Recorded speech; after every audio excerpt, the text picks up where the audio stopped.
Фарук Макки менен отурганда мага вообще бөлөкчө бир руханият кирип атат, айтат да, биз Кудайдан көп нерсе сурайбыз, бирок Кудайдын бизге болгон махабатын сурабайт экенбиз дейт да. Иман маселеси бизде алсыз бойдон кала берет экен көп учурда.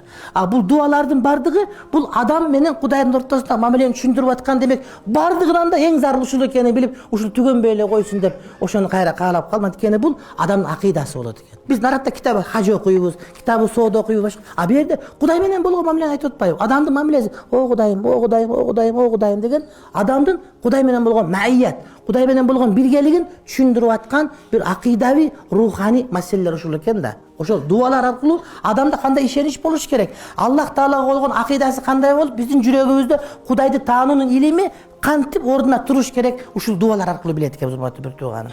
Кээде бир ушуга маани ал менен уялып кеттим. Ий Кудай, мушкат тезирээк бүтүп калсак, адамдар жеригип кетти, анан бияка өтүп кетсек деп айтып атканым чекилик болгон экен деп мен тооба кылып келдим.